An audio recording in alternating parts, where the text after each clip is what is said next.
Olá, eu sou o Dr. Sandro Muniz, otorrinolaringologista, e eu já vou pedir logo de cara para vocês se inscreverem no nosso canal para a gente poder estar produzindo mais conteúdo e que seja útil para você, para a tua família e para todas as pessoas que queiram acessar. Quando você fala em otorrinolaringologia, é um nome estranho, comprido, mas quer dizer só o estudo do ouvido, nariz e garganta.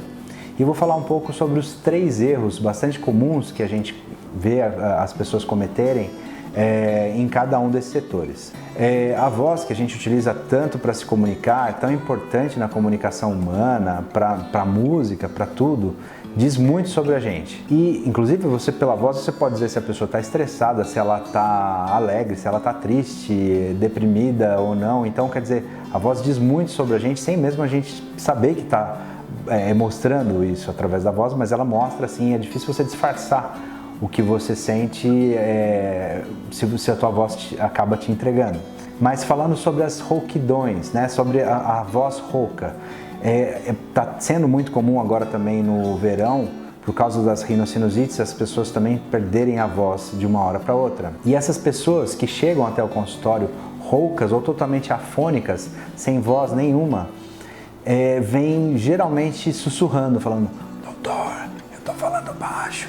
E tal, falando dessa maneira, para que ela está imaginando que falando dessa maneira ela está forçando às vezes forçando menos a voz, mas isso é um mito, é uma lenda. Você não deve tentar forçar a sua voz para sussurrar, porque quando você sussurra dessa maneira, você acaba lesando ainda mais as pregas ou as cordas vocais. Você imprime uma pressão mais forte ainda em cima da mucosa dessas pregas vocais e aí você vai ficar ainda mais rouco. Então não sussurre, fale no tom normal que você conseguir falar, tá ótimo. Outro erro bastante comum que a gente tem visto agora também bastante, eu estou falando sobre doenças do verão, que a gente está num clima extremamente quente, então me sinto na obrigação de falar sobre eles agora.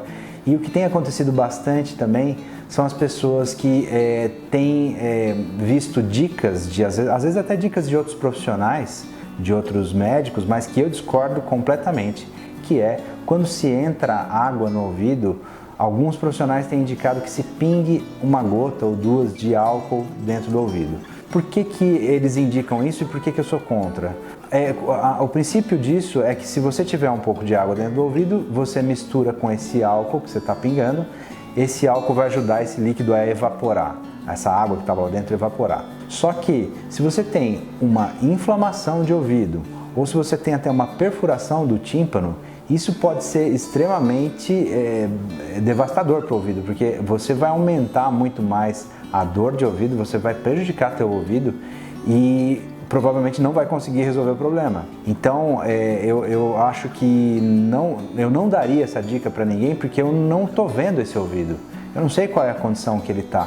Então é difícil você falar sobre uma coisa que você não está enxergando. Então, como muitas vezes a gente acaba falando para procure seu médico, na maioria das vezes é por isso mesmo. A gente quer saber o que está acontecendo para não te dar uma dica que você vai piorar a tua situação, né? Outra coisa bastante comum que eu tenho ouvido ultimamente, já há alguns anos, é a pessoa que tem sinusite e por acaso ela está sem acesso ao médico e ela acaba usando uma planta que se chama buchinha do norte. Não sei se vocês já ouviram falar, geralmente nessas casas que vendem ervas, essências e tal, coisas naturais, acabam vendendo e eles pedem, a instrução é que se ferva essa buchinha do norte numa água e que aquele vapor seja inalado, que isso melhora bastante a sinusite. Isso, na minha opinião e na maioria dos médicos, é um mito. Por quê? Porque o que acontece? Nesse vapor você vai inalar aquela substância exalada dessa buchinha, dessa planta, que é a buchinha do norte, e ela vai ter um efeito adstringente, que vai a princípio limpar toda a secreção que existe nos seios da face. Até aí tudo bem, aparentemente parece que você curou o problema, porque é possível até se ver a secreção saindo. Só que esse efeito adstringente que ela provoca na mucosa dos seios da face, num segundo momento vai ser um fator de irritação para essa mucosa, para que essa pessoa tenha daí sim uma sinusite crônica, para que essa sinusite volte e continue voltando e voltando.